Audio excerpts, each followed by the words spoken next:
बुखार से तप रही राधिका जी जब पानी पीने उठती तो हाथ से गिलास छूट नीचे गिर जाता। आवाज़ सुन उनकी बहू महक जल्दी से उनके कमरे में पहुंचती और कहती, अरे माँ जी, आप परेशान क्यों हो रही थी? मुझे बुला रही थी। घर के काम खत्म कर मैं आपके पास आ रही थी और पानी से गिलास भर उन्हें दे दी, जिसे देख कुसुम जी की आंखों में आंसू आ जाते और वही अतीत की यादों में खो जाती जब महक शादी कर इस घर में आई थी। पानी का गिलास देते वक्त उसके हाथ से गिलास छूट जाता और राधिका जी उस पर गुस्सा होते हुए कहती, गांव की गवार तो पहले ही थी, अब क्या आंधी भी हो गई है? इतनी महंगी साड़ी खराब कर दी। तब महेश जी राधिका जी के पति उनसे शांत रहने के लिए कहते तो वह उन पर ही गुस्सा होते हुए कहती, आप तो चुप रहिए जी, जो कुछ भी हो रहा है आपकी वजह से।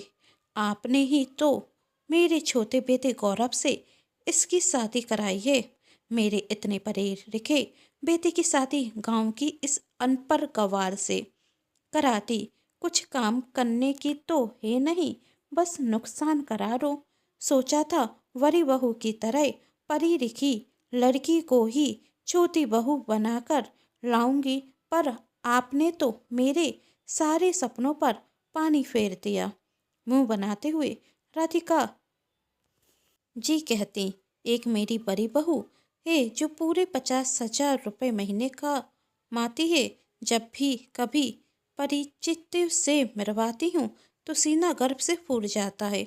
और एक यह है गवार कहते हुए भी शर्म आती है। ये मेरी बहू है, यह सुन महक की आंखों में आंसू आ जाते हैं और महेश जी चिल्लाते हुए कहते, अब चुप्पी करो, कहीं ऐसा ना हो आज तुम जो बातें छोटी बहू को सुना रही हो उसके लिए कर तुम्हें पछताना ना पड़े। भगवान ना करे कर के दिन तुम्हारे ऊपर कोई परेशानी आ गई तो तुम्हारी 50,000 रुपये कमाने वाली बहू नहीं, तुम्हारी यही छोटी बहू तुम्हारा साथ देगी। बापूजी, आप मेरे बारे में गलत सोच रखते हैं। अरे मेरी सास मेरी माँ है और इनकी सेवा करना मेरा पहला कर्तव्य। आते हुए ऋतु राधिका जी की बड़ी बहू ने कहा। अपने बेटे बहू को यूं अचानक से देख राधिका जी बहुत खुश होती और दोनों राधिका जी और महेश जी के पैर छूते। तभी ऋतु कहती, माँ जी, मैं आपसे दूर दूसरे शहर में जरूर रहती हूँ, पर सच मानिए ऐसा कोई दिन नहीं जाता कि मुझे आपकी याद ना आए। हाँ माँ, ऋतु सच कह रही है, वरा बेटा भैरव कहता। ऋतु तो यही कहती है, यदि माँ जी हमारे साथ रहती तो कितना अच्छा होता। मैं उनसे बहुत कुछ सीख रही थी। तभी महेश जी कहते, तो अब क्या हुआ बेटा, यदि बहू अपनी सास को इतना याद करती है तो इस बार अपने साथ रहकर जाना। वैसे भी यहाँ तुम्हारी माँ अपनी बड़ी बहू के बिना मन नहीं रखा पाती। यह सुन भैरव और ऋतु दोनों परेशान हो जाते, उनके माथे से पसीना छूटने लगता। तब महेश जी कहते, क्या हुआ बेटा, तुम दोनों के माथे से अचानक पसीना कैसे आ गया? तब ऋतु कहती, अरे बाबूजी, ऐसी कोई बात नहीं, अब गर्मी भी कितनी है और हम दोनों इतना लंबा सफ़र कर कर आए हैं तो पसीना आ गया। मुझे तो यहाँ बहुत गर्मी लग रही है, मैं कमरे में जाती हूँ। माँ जी, आप भी मेरे साथ चलिए, मैं आपके लिए भी बहुत कुछ लेकर आई हूँ, वही देख लेना। और देवरानी जी, आप मेरे कमरे में ठंडी ठंडी रस्सी बनाकर ले आना और रात के खाने में कुछ अच्छा सा बना देना। वैसे तो आप गांव की तो अपने जैसा खाना मत बनाना, कुछ चाइनीज़ बना देना। माँ जी ने आपको सिखाया तो ज़रूर होगा। ठीक है दीदी, बना दूंगी, महक कहती। तभी ऋतु कहती, चलिए माँ जी। तब महेश जी कहते, नहीं बेटा, आज ना छोटी बहू खाना नहीं बनाएगी। वो क्या है ना, तुम्हारी माँ जी अपनी छोटी बहू के हाथ का खाना खाकर परेशान हो चुकी हैं। अब तुम उन्हें कुछ अच्छा सा बनाकर खिला देना। मैं ऋतु ने हकराते हुए कहा। तभी राधिका जी कहती, बड़ी बहू खाना क्यों बनाएगी? यदि बड़ी बहू खाना बनाएगी तो एक छोटी क्या करेगी? वैसे भी खाना बनाना इस जैसी अनपढ़ गवार को शोभा देता है। मेरी बड़ी बहू पढ़ी लिखी है, नौकरी करती है, पैसे कमा सकती है तो काम करने के लिए नौकर रखा लेगी, पर काम नहीं करेगी। बड़ी बहू, तेरे बापूजी तेरे बापूजी तो कुछ भी कहते रहते हैं। तू चल और बता मेरे लिए क्या लेकर आई है। और छोटी बहू, जो बड़ी बहू ने कहा है वही बनाना। खाने में कोई कमी नहीं होनी चाहिए। और ध्यान से सुन रे, जब तक बड़ी बहू इस घर में है तब तक तू उसकी पूरी सेवा करेगी। वह जो कहेगी वही तुझे करना होगा।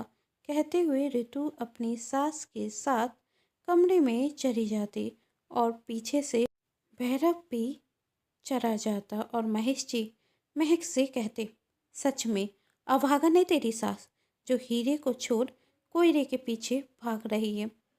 ना जाने कब तेरी सास तुझे समझेगी। और बहू, तू भी ऋतु की तरह इस घर की बहू है, तुझे उसकी गुलामी करने की कोई ज़रूरत नहीं। तब महक कहती, बापूजी आप मेरे लिए परेशान मत होइए, और मुझे तो वैसे भी घर के काम करने की आदत है और पसंद भी है। और दीदी तो कुछ दिनों के लिए आई हैं और मेरी जेठानी भी हैं, तो उनकी सेवा करना मेरा फर्ज है।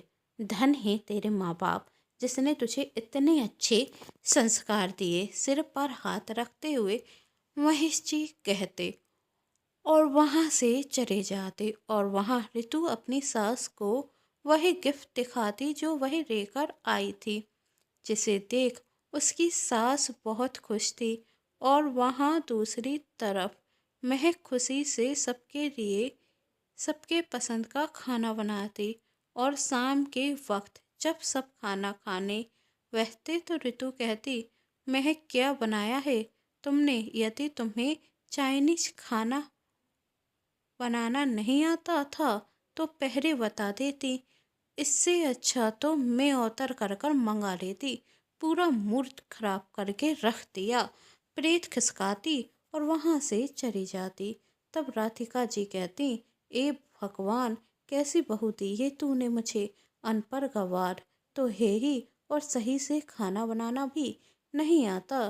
तब गौरव कहता, माँ भाभी की तो आदत है नखरे लगाने की। महक ने चाइनीज अच्छा बनाया है। और पर राधिका जी तो बिना कुछ कहे अपनी बड़ी बहू के पास चली जाती। अब इसी तरह राधिका जी अपनी बड़ी बहू की तारीफ करती और छोटी बहू की बुराई। फिर 10 दिन बाद जब ऋतु अपने पति भैरव के साथ जाने रखती, तब महेश जी कहते, राधिका जी आप तो अपनी बड़ी बहू की बहुत तारीफ करती हैं, और आपकी बड़ी बहू आपको छोड़कर जा रही है। बात तो यही हुई थी कि आपकी बड़ी बहू आपको अपने साथ लेकर जाएगी। क्यों बड़ी बहू अपनी सास को अपने साथ लेकर जाना नहीं चाहोगी? अब ऋतु क्या करती और उसे अपने साथ अपनी सास को लेकर जाना पड़ा। और जैसे ही घर पहुँचते तो राधिका जी कहती, बहू मैं तो बहुत थक गई हूँ, जरा रसोई से पानी लेकर आना। तब ऋतु कहती, माँ जी मैं भी आपकी तरह सफ़र कर कर आई हूँ, थक मैं भी गई हूँ, तो पानी आप खुद लेकर पी लीजिए, मैं तो चली सोने। कहते हुए ऋतु अपने कमरे में जाती और भैरव को भी आवाज़ लगा देती। राधिका जी जाकर पानी पीती और सोचती, शायद बहू ज़्यादा ही थक गई।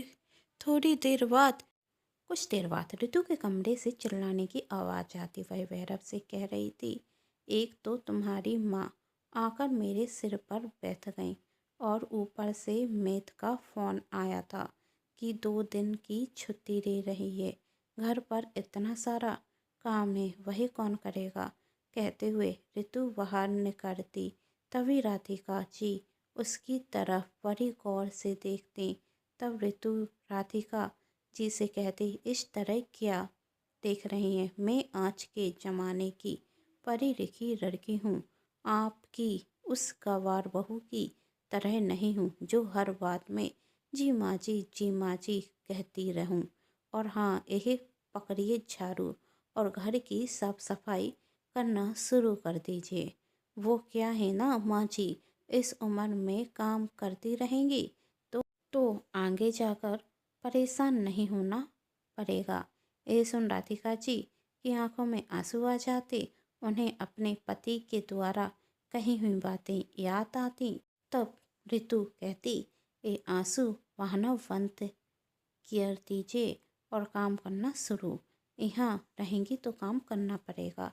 यही सुन राधिका जी जैसे झाड़ू लगाना शुरू करती, वैसे वहाँ महक अपने ससुर के साथ आकर झाड़ू फेंकते हुए कहते, आपकी मेरी माँ समान सास से इस तरह बात करने की हिम्मत कैसे हुई? वह मेरी सास हैं, आपकी नौकरानी नहीं।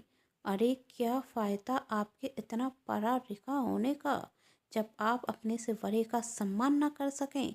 एक बात याद रखना, यदि मेरी माँ जी के साथ ऐसा व्यवहार किया तो मुझसे बुरा कोई नहीं होगा।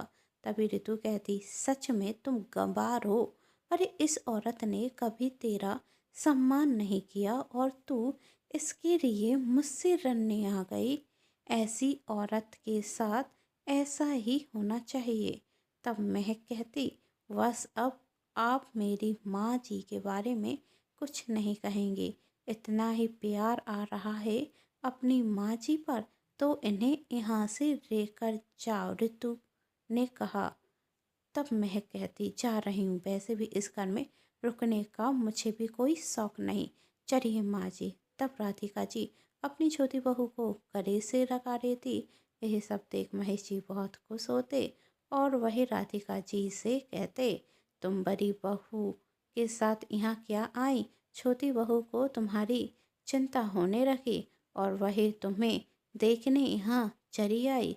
तुम्हारी यह बहू तुम्हारे बिना कुछ समय भी नहीं रह पाई। तब राधिका जी कहती, आप सच कहते थे, मैं हीरा को छोड़ कोयले के पीछे भाग रही थी। कहते हुए वही सब वापस आ जाते। इस बात को कुछ महीने हुए थे और आज अचानक से राधिका जी का स्वास्थ्य खराब हो गया था और महक जिस तरह उनकी सेवा कर रही थी, यह देख राधिका जी अपने आंसू नहीं रोक पाती और कुछ दिनों बाद राधिका जी बिल्कुल ठीक हो जाती।